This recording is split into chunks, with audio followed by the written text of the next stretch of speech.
8강 시작하겠습니다. 690페이지 봐주시면 되겠고요. 2020년 3과목 화물관리입니다. 1번이고요. 환적 화물의 처리 절차에 대한 설명으로 틀린 것을 골라라 라는 것이고, 가번 보시면은 컨테이너에서 적출하지 않고 동일 목적지로 보세 운송하는 LCL 화물이에요. LCL 화물은 비어 있는 거예요. 그죠? 컨테이너가 비어 있는 화물을 얘기하는 것이고, 그런 화물은 하우스 BL 단위가 아니고 마스터 BL 단위로 보세 운송 신고를 해야 됩니다. 아시겠죠? 그래서 하우스 BL이 아니고 마스터 BL로 바꿔주시면 되겠다는 것이죠. 그래서 1번은 가번이 되겠고요. 2번 보시면 적재 화물 목록 정정 신청을 생략할 수 있는 대상, 틀린 것을 고르라는 것이고, 보시면 이제 라번인데 포장 단위 물품인데 수량의 과부족이 10% 이내. 근데 수량입니까? 중량이죠. 중량 과부족이 10% 이내이고, 그다음에 포장 상태 이상이 없는 경우라고 하면은 그 대상이 될 수가 있다는 것이죠.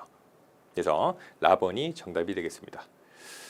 그 라번 10% 이외에 나머지 이제 퍼센테이지가 나오는 것들은 다 5%예요. 그죠? 5%로 기억을 해주시면 되겠습니다. 그다음에 이제 3번이고 보세 화물 반출 통고 주체에 대한 설명으로 틀린 겁니다. 보시면은 가번에 자가용 보세 창고에 반입한 물품, 이런 물품은 반출 통고를 누가 합니까? 화물관리인이 아니고 이때는 관할 세관장이 한다는 거죠. 관할 세관장이 화주 등한테 반출 통고를 하게 됩니다. 아시겠죠? 그러니까 자가용이라고 하는 거는 일단 운영인이 있고, 그 운영인이 어떤 반출 통고를 하거나 하는 것은 아니고, 다만 화물 관리와 관련된 업무만을 수행합니다. 그죠? 이런 반출 통고는 관할 세관장한테 권한이 있다는 것입니다. 그다음에 이제 나번부터 마번까지도 보시면은 누가 반출 통고를 할 수 있는 주체인지가 각각 구분이 돼 있어요. 나번 같은 경우에 보세 공장 반입한 물품, 관할 세관장이죠. 화주한테 반출 통고를 할 수가 있고요. 그다음에 이제 다번 같은 경우도 보세구역 외 장치장에 반입한 물품이죠. 그런 경우도 관할 세관장이 화주한테 반출 통고를 할 수 있는 권한이 있습니다. 그다음에 라번 같은 경우는 영업용 보세 창고죠. 가번의 자가용 보세 창고하고 차이가 있어요. 자가용은 관할 세관장이 화주 등한테 반출 통고를 했는데, 영업용 보세 창고는 보세구역 운영인이 화주 등한테 반출 통고를 하게 된다는 것이죠. 마번의 지정장치장에 반입한 물품, 화물관리인이 반출 통고의 주체가 됩니다. 그래서 3번은 가번이 되겠고요. 4번입니다. 운송수단에 대한 설명으로 틀린 거예요. 일단 다번인데 국제항이 아닌 지역에 대한 출입허가 신청을 받은 날부터, 세관장이 받았겠죠. 그 받은 날부터 14일이 아닌 10일 내에 허가 여부를 신청인한테 통지를 해줘야 돼요. 14일이 아니고 10일이 정답이 되겠습니다. 그래서 다번이 되겠고요. 그다음에 이제 가번을 좀 보시면은 국제무역선 국제무역기가 있는데 국제항에 한정해서 운항할 수가 있죠. 그죠? 국내 운항선 국내 운항기도 국제항을 오고 갈 수는 없어요. 국제무역선 국제무역기가 국제항을 드나들 수가 있는데, 그 국제무역선 국제무역기라고 하더라도 관세법 또는 관세법 시행령이 규정하고 있는 국제항이 아닌 지역에, 그럼 국제항 이외의 항구 또는 공항이겠죠. 그런 항구 또는 공항에는 국제무역선 국제무역기가 함부로 드나들 수가 없습니다. 그죠? 근데 만약에 국제항 아닌 지역에 대해서 세관장한테 출입 허가를 받은 경우에는 예외적으로 국제무역선이나 국제무역기가 출입을 할 수가 있습니다. 그래서 4번은 다번으로 정리를 해주시면 되겠고, 5번입니다. 외국물품 장치기간 경과물품 매각 처분에 대한 설명으로 틀린 거예요. 보시면 이제 라번인데 매각 처분을 보류하려는 자, 장치기간 경과물품 매각 처분 보류 신청서, 이거를 세관장한테 언제까지요? 낙찰 후 반출 전까지가 아니고 입찰 전까지 제출해가지고 승인을 받아야 됩니다. 아시겠죠? 매각 처분을 하기 위해서 어떤 절차를 밟아야 되는데, 그 절차를 이제 처분에 대해서 보류를 한다는 거죠. 그죠? 그런 경우는 반드시 세관장한테 그 절차가 이행되기 전 단계, 입찰 전까지 제출이 돼야 된다라는 것입니다. 그다음에 6번이고요. 수의계약을 할 수 있는 거. 수의계약은 매각 방법 중에 하나인데, 보통은 이제 그 입찰에 의한 방식이 있고, 그다음에 수의 계약이 있어요. 그다음에 이제 경매에 의한 방식도 있고요. 근데 그 중에서 이제 수의 계약이라고 하는 것은 그냥 상대방이 딱 특정이 된 거예요. 보통 이제 어떤 그 입찰이 이행이 됐다. 그러면 이제 뭐 한 10군데 업체나 10명의 당사자가 이제 집어넣겠죠. 그런 경우에 딱 한 명이 이제 낙찰이 됐어요. 그럼 낙찰자가 정해지면은 그 사람하고 이제 수의 계약을 체결할 수가 있는 겁니다. 아시겠죠? 그러니까 누구 한 명 딱 거래 상대방이 특정이 되고 난 다음에 그 당사자하고 계약을 체결하는 것을 수의 계약이라고 얘기를 합니다. 아시겠죠? 그러면 이제 수의 계약을 할 수 있는 경우는 답원을 보시면 되겠죠. 경쟁 입찰 방법으로 매각함이 공익에 반하는 때, 그죠? 그럼 입찰에 붙이지 않고 바로 누군가를 특정해 가지고 수의 계약을 체결해 가지고 우리 그 매각 처분을 이행을 한다는 것입니다. 근데 이제 가번 같은 경우는 어디가 틀렸을까요? 수의 계약을 한 군데만 고치면 체결을 할 수가 있어요. 응찰자가 있을 때, 그죠? 응찰자가 있을 때. 그럼 누구 한 명이 딱 특정이 된다는 얘기입니다. 상대방이요. 나번 같은 경우는 1회 공매 매각 예정 가격이 100만 원이 아니고 50만 원이에요. 50만 원 미만인 경우 그때는 이제 수의 계약을 체결할 수가 있습니다.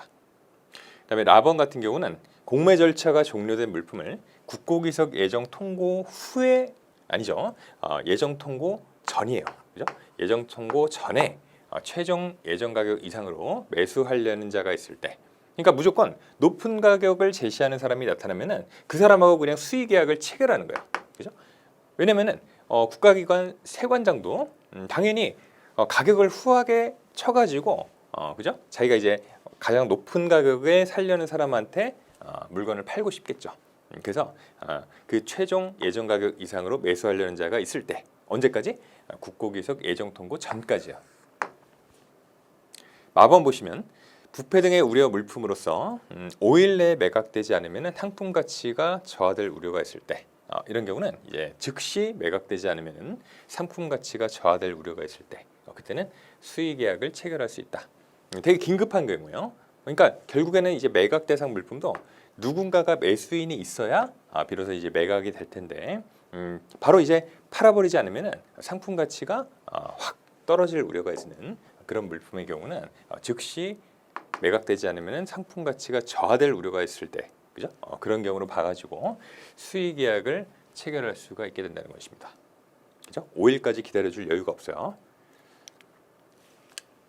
그다음에 7번이고요.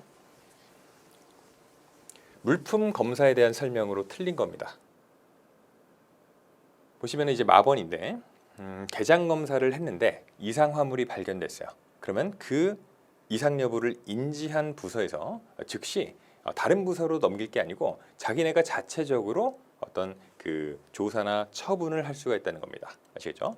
직접적으로 그 부서에서 통고 처분도 할 수 있어요. 아시겠죠? 그러니까 그 부서에서 자체적으로, 즉 인지한 부서에서 자체적으로 즉시 처리를 해야 된다. 이런 내용이 와줘야 돼요. 8번이고요. 보수 작업에 대한 설명으로 틀린 거예요. 바로 보이네요. 그죠? 가번에 외국 물품은 수입될 물품에 보수 작업 재료로 사용할 수 없죠. 없습니다. 그래서 보세 구역이 있다라고 하면은 이 안에서 이제 이게 티셔츠에 대한 라벨 부착 작업을 실시를 한다는 것이죠. 그죠? 옆구리에 이제 라벨이 붙어 있어야 되는데 안 붙어 있어요. 그러다 보니까는 이게 이제 통관이 안 되는 거예요. 그래서 세관장이 보수 작업을 하도록 명령을 하거나, 그죠? 또는 이제 먼저 발견을 해가지고 라벨을 붙여야지 통관이 되겠구나 싶어서 세관장한테 승인을 받고 이 안에서 이제 보수 작업을 실시를 합니다. 근데 이 보수 작업 대상 물품인 티셔츠는 외국 물품이에요. 근데 이 옆구리에 붙이는 이 라벨 제품 있죠. 외국 물품에 대한 보수 작업 재료로는 외국 물품을 사용할 수가 없어요. 내국 물품만 사용을 해야 됩니다. 근데 여기서 가장 중요한 게 있습니다. 기본적으로 외국 물품은 수입될 물품에, 그죠? 수입될 외국 물품에 대한 보수 작업 재료로 사용할 수가 없습니다. 없다라고 했는데 그 다음에 이제 나오는 내용이 보수 작업의 재료로 사용된 이 내국 물품은 외국 물품으로 본다라는 규정이 있어요. 이건 무슨 얘기예요? 아니 외국 물품을 사용할 수가 없다라고 해놓고, 그죠? 갑자기 내국 물품만 사용할 수 있게 해놓고 거기에 더해서 보수 작업의 원재료로 사용된 내국 물품은 외국 물품으로 본다. 이런 규정이 있다는 거죠. 이거는 과세 편의 목적을 위한 겁니다. 만약에 외국 물품을 써버리면은 문제가 발생을 합니다. 그죠? 거기에 이제 이 라벨 제품이 티셔츠에 비해서 굉장히 가치가 높지 않을 텐데 그걸 일일이 다 과세를 할 때 따져줘야 돼요. 근데 이제 내국 물품을 이제 보수 작업 재료로 쓴다는 거죠. 그리고 나면은 이 내국 물품에 대해서는 과세를 원래 안 하죠. 원래 안 하는데 그러면은 이 전체 라벨인 내국 물품이 붙어 있는 티셔츠, 그러니까 라벨이 부착된 상태의 티셔츠를 과세를 할 때를 생각해 보면 이건 라벨이 내국 물품이니까 그거를 빼줘야 되는 거예요. 그죠? 근데 만약에 그 내국 물품을 썼지만 그 라벨을 외국 물품으로 간주를 해버리면은 너무 편한 거죠. 그냥 라벨 붙이거나 말거나 전체 부착 작업을 한 다음에 전체에 대해서 과세를 해버리면 되는 거죠. 아시죠? 일일이 골라낼 필요가 없다는 거예요. 그래서 정리하면은 외국 물품은 수입될 물품에 대한 보수 작업 재료로 사용할 수가 없습니다. 다만 내국 물품을 사용해야 되는데 보수 작업 재료로 사용된 내국 물품은 외국 물품으로 간주한다라는 규정이 있다는 겁니다. 아시겠죠? 좀 중요한 내용이에요. 그다음에 9번이고요. 해상 수입 화물의 하선 절차에 대한 설명으로 틀린 겁니다. 보시면은 일단 답원이 되겠는데 원목이나 곡물이나 원유 등은 산물이라고 부릅니다. 산물이 뭐요? 어떤 그 공산품 같이 이렇게 낱개로 포장이 안 되는 화물들입니다. 그죠? 보통 이제 벌크 화물이라고 하죠. 벌크 화물이 산물이에요. 산물은 입항일로부터 15일이 아니고 10일 내에 하선 장소에 반입을 해야 된다는 규정이 있습니다. 그렇죠? 그래서 답원이 잘못된 설명이 되겠습니다. 그다음에 10번 보시면 보세 운송 절차에 대한 설명으로 틀린 거예요. 10번에 이제 마번이고 여기는 바로 이제 고시 명칭이 틀렸습니다. 반송 절차에 관한 고시가 아니고 여행자 휴대품 중에서 반송되는 물품에 대한 보세 운송 절차에 대한 규정은 여행자 및 승무원 휴대품 통관에 대한 고시가 있어요. 그 고시에서 정하는 바에 따릅니다. 아시겠죠? 반송 절차에 관한 고시가 아닙니다. 11번이고요. 보세 운송 승인 기준에 대한 설명입니다. 틀린 것을 고르라는 건데 가번 보시면은 비금속설은 도착지가 실화주의 자가용 창고로서 비금속설을 처리할 수 있는 용광로나 아벤실을 갖추고 있어야 되고 그다음에 수입 화주가 보세 운송 승인 신청을 하는 경우에만 승인할 수 있다. 어디가 잘못됐을까요? 여기가 이제 수입 화주라기보다는 간이 보세 운송 업자가 와야 돼요. 간이 보세 운송업자, 이 사람이 보세 운송 승인 신청을 하는 경우에만 승인할 수가 있습니다. 아시죠? 수입 화주가 아니에요. 그다음에 이제 비금속 설이 뭘까요? 비금속 설. 이거는 이제 보세 운송 승인 대상 물품이야. 승인 대상이라고 하면은 예외 사항입니다. 보통은 이제 보세 운송에 대해서 세관장한테 신고를 하고 보세 운송하는 것이 원칙이야. 근데 뭐 때문에 승인을 예외로 빼놨을까? 신고보다 승인이 좀 더 까다로운 절차예요. 그죠? 그래서 비금속설은 뭔가 보세 운송을 그냥 신고만으로 허락하기가 굉장히 불안하다는 얘기예요. 세관장 입장에서. 왜 그러겠습니까? 비금속설이라는 게 작은 조각, 그죠? 설이라고 하는 것이 작은 조각이고 더 이제 미립자 상태, 가루 형태예요. 가루. 그죠? 잘게 이렇게 부서져 있는 상태거나 가루에 가까운 형태라는 거죠. 그리고 이 비금속이 뭡니까? 금속이 아닌 게 아니죠. 그죠? 비철 금속을 얘기하는 거예요. 비철 금속 대표적인 거 뭐 구리, 알루미늄 이런 것들이 있습니다. 구리나 알루미늄 뭐 국제거래 시세가 있을 정도로 굉장히 가치가 높은 물품들이야. 근데 그게 이제 아주 작은 조각이나 가루 형상의 물품이라는 거죠. 그러면은 그 뭐 10톤에 대해서 비금속설을 보세 운송한다. 근데 그 중에서 10톤 중에 한 50kg씩 야금야금 빼면은 티가 날까요? 벌크 상태. 이런 이제 마대에 담겨져 있다고 가정을 해보면은 그 중에서 한 50kg씩 조금씩 빼는 거예요. 그죠? 매 항차마다. 그러면은 티가 안 나서 쌓이면은 어떻게 되겠어요? 한 20번에 걸쳐가지고 빼돌렸다. 20번. 그러면은 50kg 곱하기 20회잖아요. 그죠? 그러면 1000kg. 이것만 해도 빼돌린 게 1톤이에요. 1톤. 어떻습니까? 비금속 설 1톤. 굉장히 비싸겠죠. 그죠? 그러면은 그 빼돌린 만큼 세관장은 관세를 떼이는 거야. 그렇지 않습니까? 전체에 대해서 과세를 해야 되는데 그 중에서 20번에 걸쳐가지고 야금야금 50kg씩 뺐어요. 그죠? 총 1톤에 걸쳐서 보세화물을 빼돌렸습니다.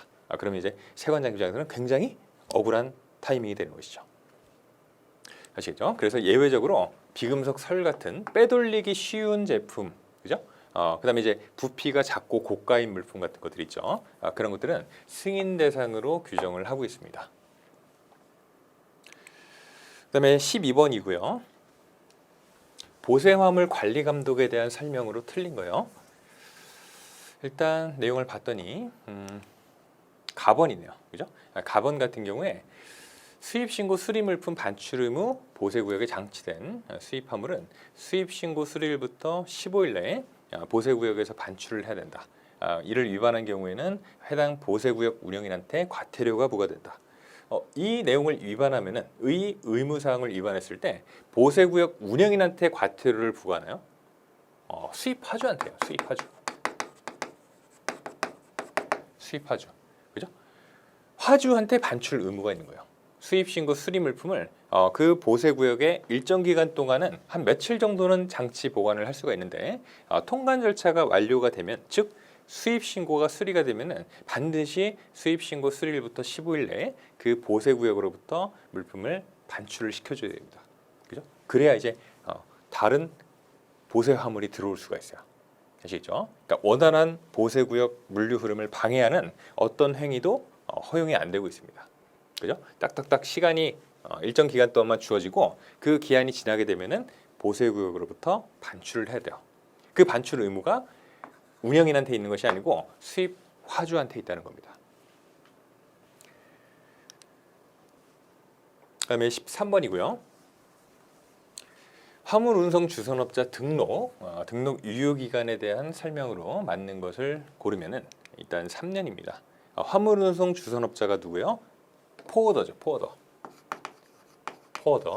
포워더가 뭐 하는 회사냐면은 보통 이제 뭐 실무적으로 포워딩 업체라고 얘기를 하기도 하고 그냥 포워더라고 얘기를 하기도 하고 그다음에 화물 운송 주선업자라는 정식 명칭을 쓰기도 합니다.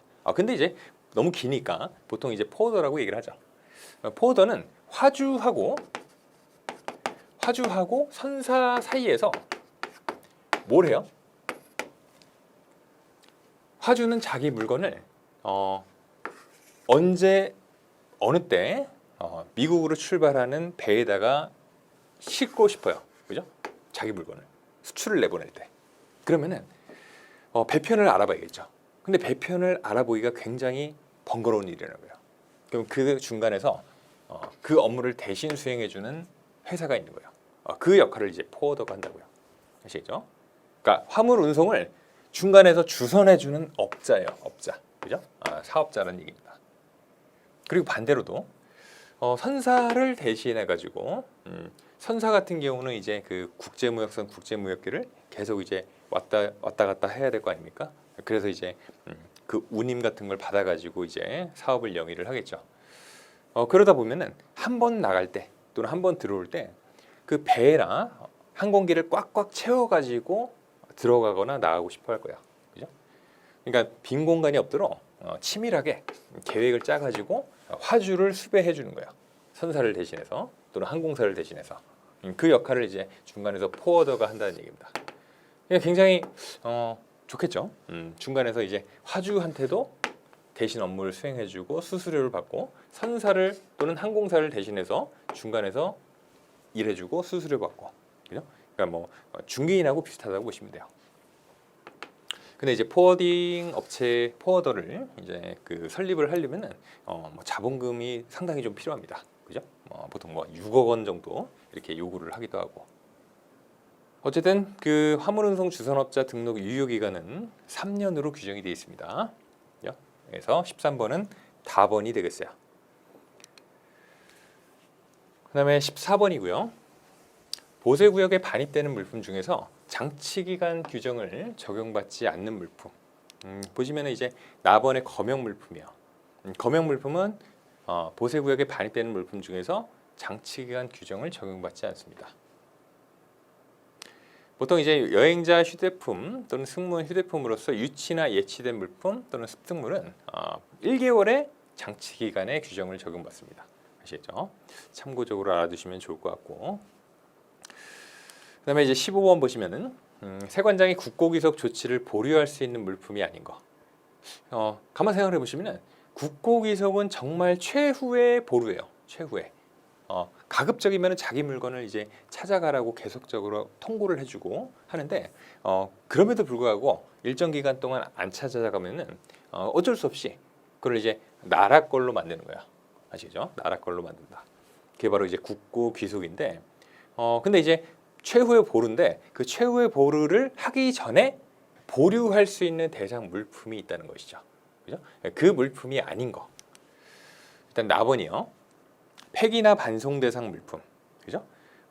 근데 이제 또 나번이 왜 안 되는지도 막 이렇게 달달 외우시기보다는 폐기나 반송 대상 물품이면은 뭐 폐기 같은 경우는 당연히 처리를 해버려야 되는 것이고, 그죠? 이거를 국고기속 해봤자 어떻게 할 거예요, 그죠? 그다음에 이제 반송 대상 물품, 빨리 보세구역에 장치 보관돼 있는 것을 외국으로 그대로 이제 반출을 시키는 거죠.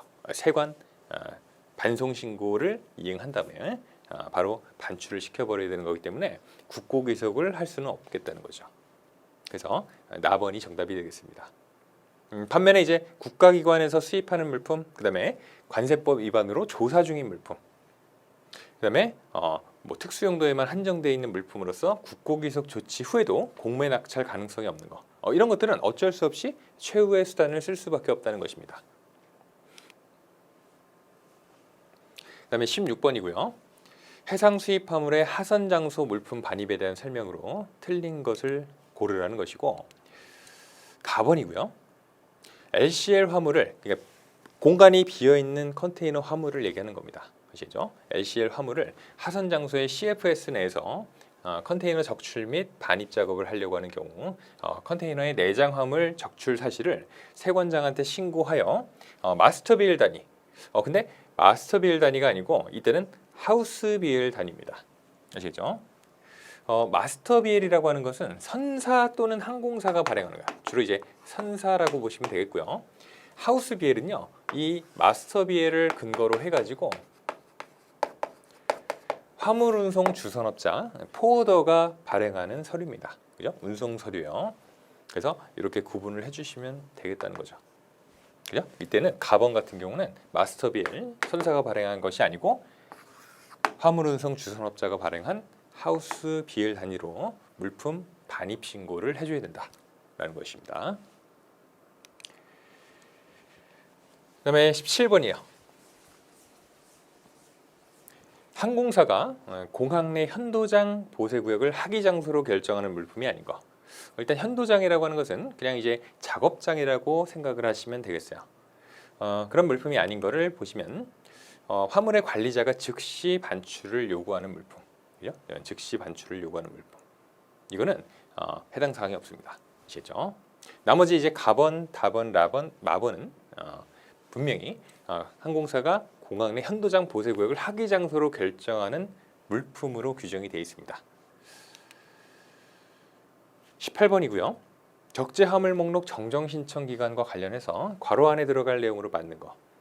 순서대로 하기 하선 결과 이상 보고서 및 반입 결과 이상 보고서가 제출된 물품은 보고서 제출일로부터 며칠 이내. 그죠? 앞에 게 좀 막히면 뒤에 걸 먼저 보시는 거예요. 일단 3번 같은 경우에 수출 화물 적재 화물 목록을 정정 신청하려는 경우는 수출 물품을 적재한 선박이나 항공기가 출항한 날로부터 해상 화물은 항공 화물보다 조금 길다라고 했습니다. 해상 화물의 경우는 90일, 그다음에 항공 화물은 60일이죠. 그죠? 그러면은 90일, 60일이 아닌 거를 제외시키면 되겠죠. 보기에서. 그죠? 90일, 60일 아닌 거. 그러면 1번하고 그죠? 가번하고 다번이 제외가 됩니다. 그럼 이제 세 개 선지만 남은 거예요. 나하고 라하고 마하고. 그러면은 앞에 1번하고 2번 그죠? 1번하고 2번 보시면은 2번을 보면 수입 화물의 적재 화물 목록 정정 신청을 하려는 경우 선박 또는 항공기 입항일로부터 며칠이에요? 60일이었잖아요, 이때. 그죠? 60일. 그러면 어떻게 됩니까? 60일. 90일, 60일 중에서 60일인 거. 나번하고 마번만 남았어요. 그럼 1번이 7일인지 15일인지만 구분해 내시면 되겠죠. 그러니까 나번하고 마번 중에. 그러면 이제 또 앞으로 가시오. 하선 하기 결과 이상 보고서, 반입 결과 이상 보고서가 제출된 물품은 보고서 제출일로부터 며칠이요? 15일이 되겠죠. 그래서 마번이 정답이 되겠습니다. 19번이요. 보세구역 외 장치 등에 대한 설명으로 틀린 건데 일단 보시면은 나번에 보세구역 외 장치 허가 기간은 원칙적으로 1년의 범위에서 세관장이 필요하다고 인정하는 기간으로 정한다. 근데 원칙적으로 1년의 범위가 아니고요. 원칙적으로 6개월의 범위 내에서 세관장이 필요하다고 인정하는 기간으로 정하고 있습니다. 그래서 나번이 정답이 되겠어요. 20번이고 보세구역 외 장치 물품의 담보 생략 기준에 해당하지 않는 거. 바로 보이시나요? 다번이죠. 다번 같은 경우에 재수출 물품 중에서 관세가 면제될 것이 확실하다고 세관장이 인정하는 물품. 어디가 잘못됐어요? 재수출 물품이 아니고 재수입 물품. 그렇죠? 재수입 물품 중에서 관세가 면제될 것이 확실하다고 세관장이 인정하는 물품. 그 물품이어야 장치 물품의 담보 생략 기준에 해당하지 않는 것이 됩니다. 아시죠? 나머지는 이제 담보 생략 기준에 해당하겠죠. 그죠? 다번을 제외하군요. 그다음에 21번이요. 수출 물품의 적재 신고에 따른 물품 목록 제출 시기에 대한 설명으로 틀린 거예요. 보시면 이제 라번인데 선상 수출 신고 물품 같은 경우 출항 이길 12시가 아니고 24시 아니었어요? 그죠? 24시. 24시까지 제출을 해야 됩니다. 아시죠? 그래서 라번이 틀린 내용이에요. 그다음에 22번이고 일반 간이보세 운송업자 지정에 대한 설명으로 맞는 것을 골라라. 일단 맞는 거는 다번이죠. 지정 요건 중에서 담보는 5천만 원 이상이에요. 그 5천만 원 이상 제공한 자여야 됩니다.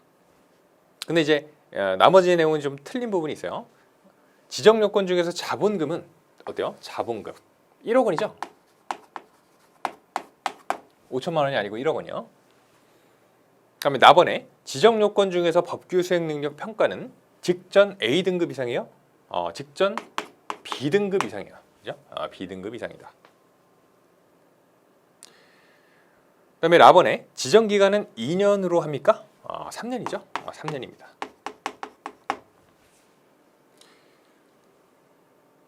그다음에 갱신 신청 지정 기간 만료 10일 전까지요? 15일 전까지요. 그죠? 15일 전까지 해야 된다라는 내용입니다.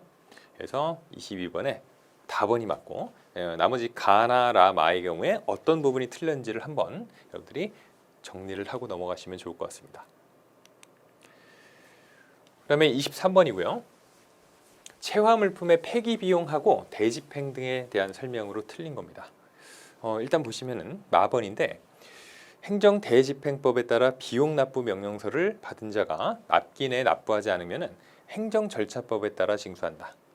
근데 이제 이 뭔가를 징수하고 하는 거는 행정절차법에 따른 내용이라기보다는 강제징수 관련된 거죠. 그죠? 강제징수. 그래서 국세징수법에 따라 징수한다 라는 내용이 맞아야겠죠. 그다음에 24번이고요. 화물운송 주선업자의 등록 요건에 대한 설명으로 틀린 겁니다. 보면 이제 납원인데 등록이 취소된 다음에 보통 어떻습니까? 우리가 이제 그 관세법 175조에 운영인의 결격 사유 관련된 내용을 보시면은 관세법 위반 행위를 저지르고 뭔가 벌금형에 처해지거나, 그죠? 징역형에 처해져서 이 형이 집행되거나, 그죠? 그다음에 면제된 다음에 보통 2년이 지나야 운영인의 결격 사유를 벗어나게 됩니다. 아시겠죠? 그와 마찬가지로 화물운송 주선업자 등록이 취소된 다음에 1년이 아니고 2년이요, 그죠? 2년이 지났을 것을 요건으로 합니다. 아시겠죠? 그래서 납원이 틀린 내용이요. 그다음에 25번 공매 물품의 낙찰 취소 사유에 대한 설명으로 틀린 겁니다. 보시면은 부패나 손상, 변질 등의 우려가 있는 물품으로서 즉시 매각되지 않으면 상품 가치가 저하될 우려가 있는 물품. 이런 경우는 나머지 가나다 마랑 달리 어떤 사유였죠?